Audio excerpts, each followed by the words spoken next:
Now on CoastTV News. Road work ahead. Detours on the Ocean City Expressway begin tonight. We'll tell you what you need to know.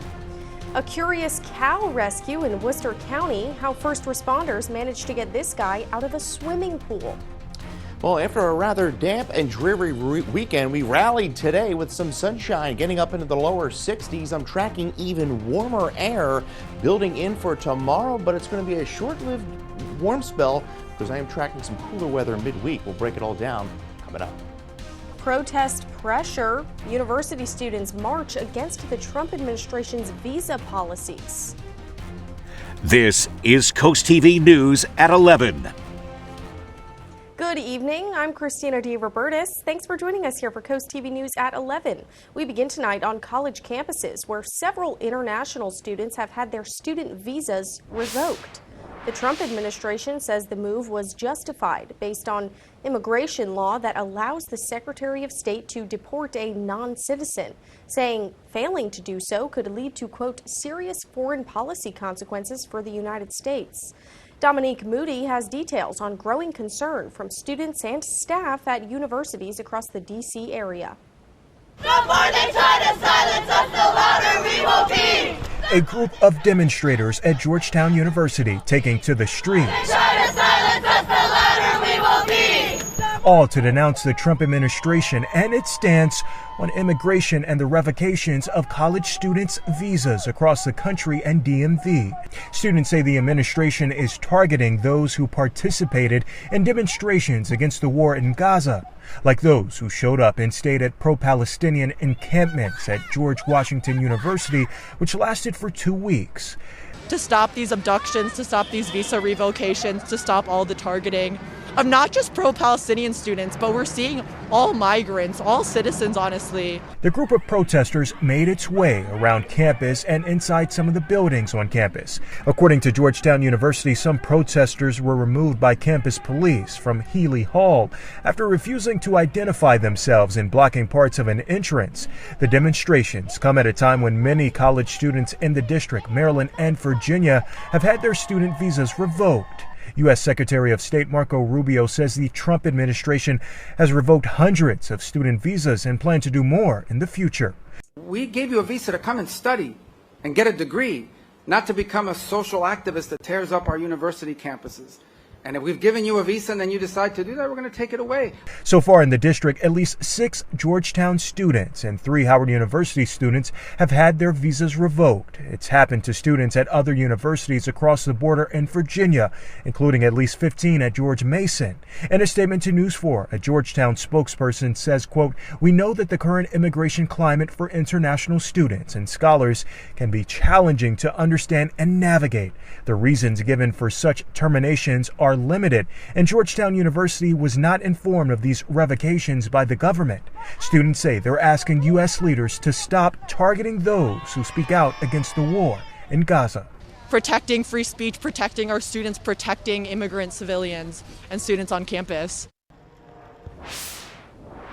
Moving closer to home now, if you're traveling in Worcester County, you can expect to see detours on the Ocean City Expressway starting tonight.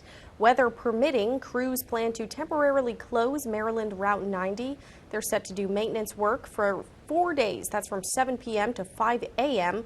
That includes bridge patching, debris removal, guardrail repair, and more. And during those hours, drivers will be directed to use 50 in downtown Ocean City. In other news impacting drivers, big declines in gas prices for the month of March have not carried over to April so far. New data shows that retail gasoline prices have jumped by 18 cents per gallon, rising to $3.34 as of April 7th. The price hike comes from earlier oil price hikes and from the rolling out of higher cost spring gasoline blends imposed on refiners for the prevention of air pollution.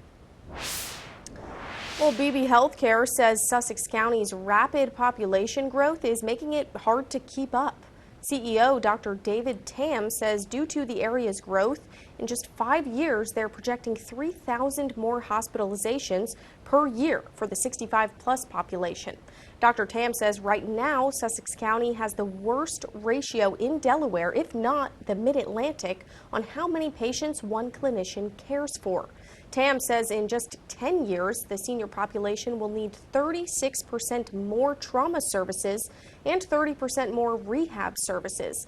And unless growth is curbed or more affordable housing options are made to retain support staff, they just can't keep up. The worst case scenario is that we will continue to have a situation where we will not have enough healthcare services for the people who need it. And Dr. Tam says he wants to work with the county to help bring more affordable housing to the coast. Now we're taking a live look outside into Milford, and our first alert meteorologist Chris Mastrobono joins us now. Hey there, Christina. Yeah, people are asking, where is the spring weather, right? We've had quite a gloomy week, well below average high 65. We had that soaking rain Friday. We were stuck in the 40s yesterday with a lot of gloominess. Well, we rebounded today. We got up to about 62 degrees, so it was pretty nice afternoon. We started with clouds, ended with sunshine. We saw a high of 60 in Ocean City, 60 Salisbury, was 61 in Cambridge, and 62 in Georgetown. Now, right now, we still have clear skies, calm winds. That's allowing for temperatures to fall. 41 Salisbury, we're at 44 in Seaford, 45 in Milton, and we are at 48 in Rehoboth Beach. We're clear at the moment. We will have clouds increasing overnight. See a few light showers and sprinkles across West Virginia, western portions of Pennsylvania. Warm front is going to be lifting northward into our area through the morning tomorrow, and that's going to allow for us to climb up into the 60s to lower 70s. It's going to be a pretty nice afternoon. Then we're going to be dealing with a series of cold fronts. The first one will be pushing through tomorrow night. That will bring a chance for showers and even a brief gusty thunderstorm really from this time tomorrow night. Then the next front moves in Tuesday into Wednesday, and that will bring us the chance to see some frost come Thursday morning. Now for tomorrow, we start off with some clouds, temperatures topping out right around that 70-degree mark. We'll track the storm threat tomorrow night and talk about that all-important Easter forecast coming up a little bit later on. Christina. All right, thank you, Chris. We'll check back in a bit. We'll take a look at this incredible photo from the Stockton Volunteer Fire Company. A cow stuck in an in-ground swimming pool in Worcester County. The fire company says this was at a home at around 10 a.m. yesterday. They say firefighters from multiple companies had to come help in getting that animal safely up and out of the pool. Now to Rehoboth Beach, where one man completed his goal today of running 50 marathons in all 50 states. CoastTV News reporter Kevin Zapay shows us his long journey. After hundreds of miles on foot, Ranjit Singh has finally completed his mission. His 50th marathon in 50 states. When I started the journey, I thought I will finish in 2 years, but I finished in 20 months. On Sunday, Rehoboth Beach had their annual Coastal Delaware Running Festival in town, with the marathon stretching over 26 miles long, and people cheering everyone on as they ran by.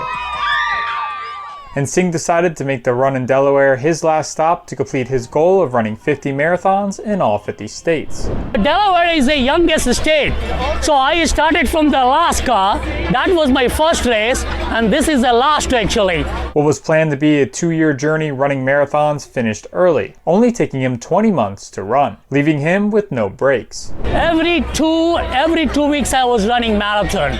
His family and the YMCA were by his side, with the Y even lending him his own van to drive across the country and promote his journey. Singh is grateful to finally finish what he started, and believes everyone can run a marathon if they just take the steps. Always tell them actually, don't plan big actually, just go baby step and just go one step at a time actually.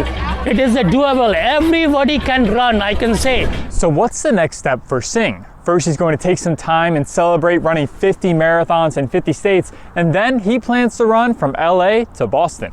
I'm Kevin Zapay in Rehoboth Beach, CoastTV News. Okay, thanks to Kevin for that story. Just incredible. Well, Delaware voters might need to start carrying photo ID with them if one new bill proposal in the state is signed into law. The proposed House Bill 112. It would require photo ID for all voters, The bill's sponsor, Brian Shoup of Milford, tells us the bill hopes to update the state's voter registration lists. He says it will hopefully decrease voter fraud. But leaders with Delaware's ACLU chapter say it would create barriers to voting. You've seen in a lot of states that have these photo ID laws is that it can actually stop people from ever registering to vote. Shoup says the bill would also reduce the cost to get a photo ID here in the first state.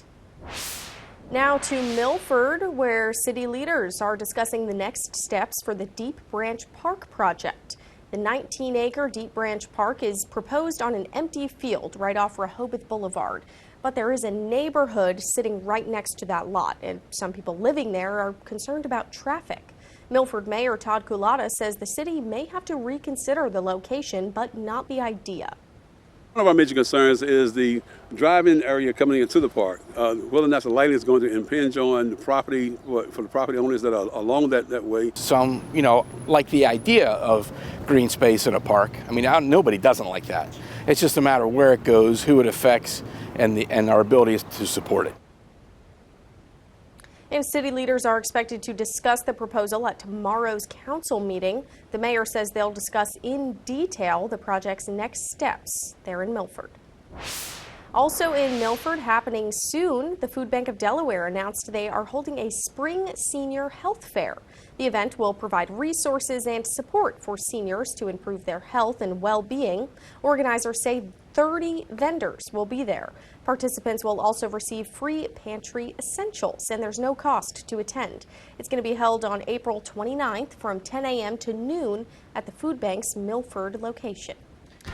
We'll begin our Monday with a bit of cloud cover, but temperatures are going to be in the mid to upper 40s, so not as cold. But by the afternoon, it's going to be very nice with a mix of sun and clouds.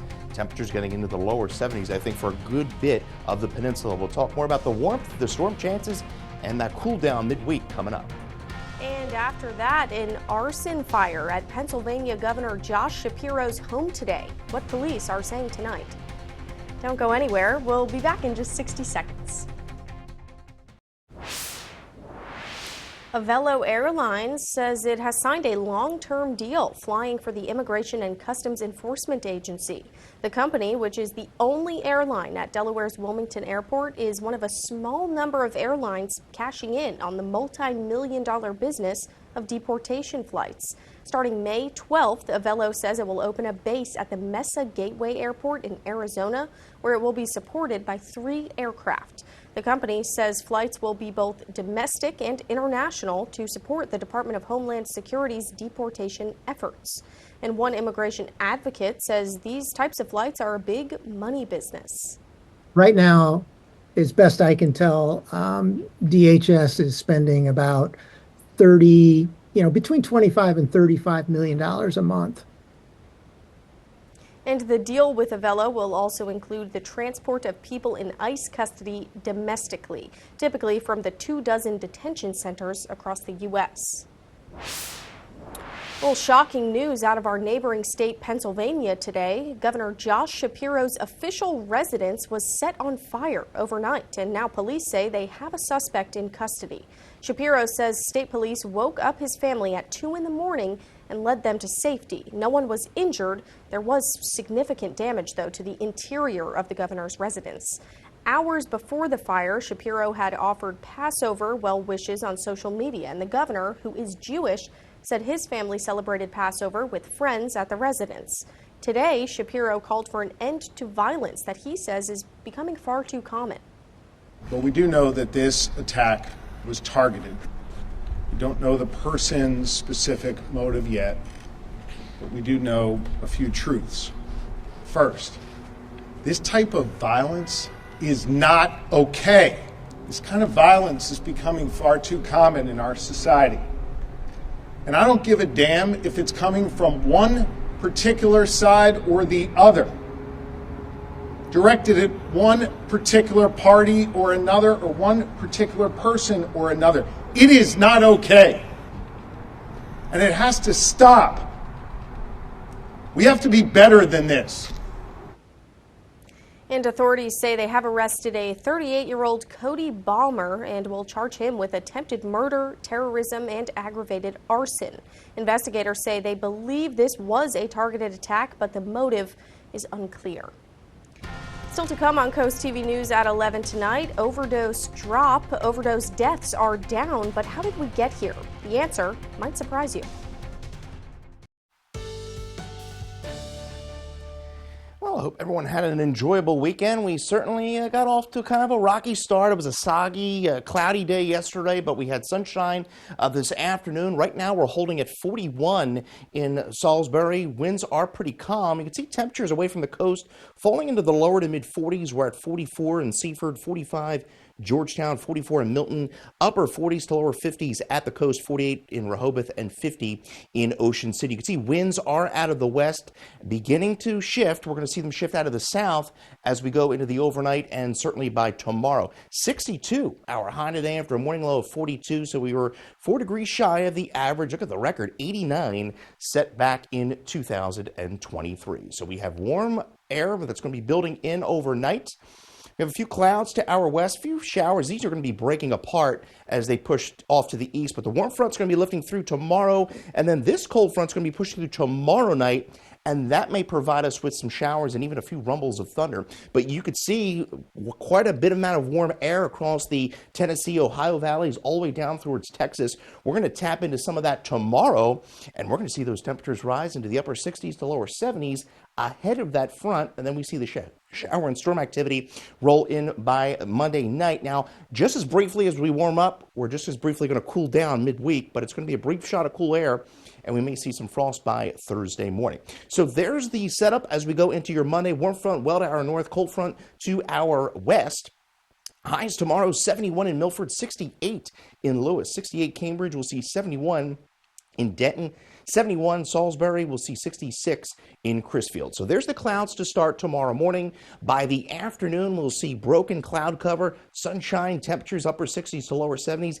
Then as we get after about 11 o'clock tomorrow, notice this strong line of showers and storms rolling through. Could even see a rumble of thunder, brief downpour by about midnight, approaching the coast from Ocean City up through Rehoboth. And then that pushes out. It's pretty much a quick hitting system. And then we could see a few showers linger into Ocean City by 3 a.m. But by Tuesday, we see sunshine, much breezier as the secondary cold front comes through. Now, as far as severe weather is concerned, it looks like the Storm Prediction Center has that severe threat well to our west, but can't rule out a gusty storm. Now, the winds will be kicking up Tuesday ahead of that next front, and then by Wednesday, a colder, blustery day with winds gusting upwards of 40 miles an hour ahead of that second cold front. Now, that will produce potentially a frost as we get into Thursday morning, but it's a short-lived frost, so hopefully we won't see any more of that as we see milder temperatures build in for Easter weekend, which is good news, and by the 8 to 14-day temperature outlook looking quite warm. 68 for your Good Friday, and we are trending milder and drier for Easter weekend, 77 Saturday, and we're looking at 71 for Easter Sunday. All right, thanks again, Chris. Well, new tonight, an investigation is underway after a deadly plane crash in Columbia County, New York on Saturday. According to the Federal Aviation Administration, 6 people were on board the plane. However, the amount of fatalities is still unknown at this time. Officials said the aircraft was headed to Columbia County Airport in Hudson. The FAA, the National Transportation Safety Board, and the Columbia County Sheriff's Office are investigating the crash, with the NTSB leading that effort. The NTSB is expected to hold a press conference this week. Meanwhile, Senate Minority Leader Chuck Schumer is looking to crack down on New York helicopter tour companies. It comes after a helicopter crashed in the Hudson River in Manhattan last week, resulting in the death of 3 adults and 3 children. 2 things I'm calling for immediately are, first, pull the license of this company. Pull the license of New York Helicopter Tours. Second, increase the ramp inspections immediately. And New York Helicopter Tours is under federal investigation in connection to that crash over the Hudson River that resulted in the 6 fatalities. Now to a hopeful sign in the drug war. The overdose epidemic has been ravaging the country for years, but new data shows that deaths are declining. As Priya Sridhar reports, outreach workers say the battle is still far from over. This is perhaps the unexpected front lines of the war on drugs. LSD, fentanyl. Dr. Nabrian Dasgupta and his team at this lab at UNC Chapel Hill combed through drug samples collected from across the country. Frontline public health programs, health departments, clinics, EMS. The goal? Understanding the specific chemical composition of drugs circulating in the streets in real time. What exactly are they trying to discover by sending them here specifically? Usually when people say they take fentanyl, it's almost never fentanyl. There's always something else in there. They run those small samples through this machine. Then they analyze the molecular structure. If we want to help people keep safe and avoid things that they don't want to put in their bodies, this is the way to do it. There's been a dramatic reduction in overdose deaths in recent months. The CDC now saying the numbers dropped to 87,000 between October of 2023 and September of 2024, the lowest they've been since 2020. There are a bunch of different causes that we have analyzed, maybe about 20. Among them, the distribution of naloxone, a medicine that reverses an overdose, also a shifting drug supply, fentanyl becoming less potent, and community awareness. Dasgupta sends his reports back to the clinics that originally sent the samples, including North Carolina's Harm Reduction Coalition. We have Narcan. Outreach workers here say the drug supply is constantly changing, and it's important to know what exactly people are using. Overdose reversal is not as cut and dry as it used to be. For Greg Swan, these resources weren't there for his son, Drew. He was beautiful. He was a model. He was super smart. Drew died of an overdose 12 years ago. His son, always on Greg's mind today. I just had, a moment in the Walmart where I just had to remember him, But normally I don't get, caught up like that. There's nothing that compares with this drug in terms of death. Now Swan is on a mission to talk to every high school student in the country about the dangers of an overdose. You gotta go warn these kids. They're dying, so we gotta put our foot on the gas. United in purpose, doing their part to stop the overdose crisis. Priya Sridhar, NBC News, Chapel Hill, North Carolina. Coming up after the break here on Coast TV News, bug bites, worm chili, cricket, granola, and ant scones. This University of Delaware class is cooking up a whole new future for food. On a cold day, maybe a big pot of chili for dinner sounds good.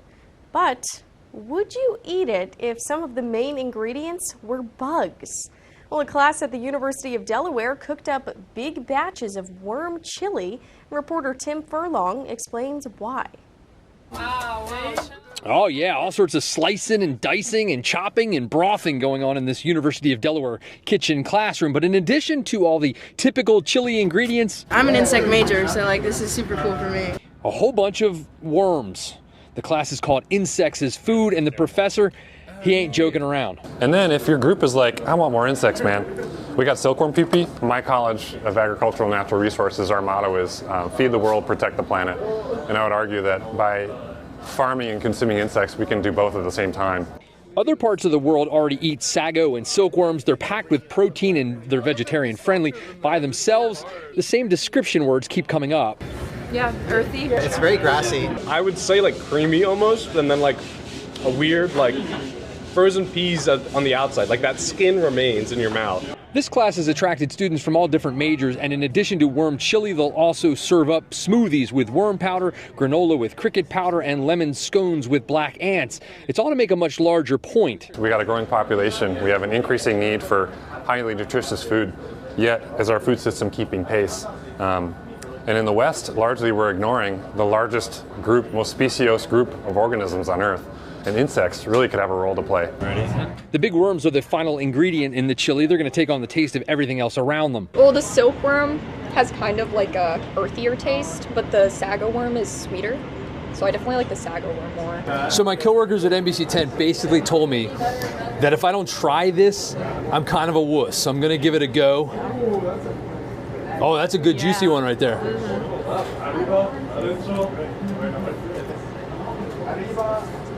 It's not bad, isn't it? It ain't good.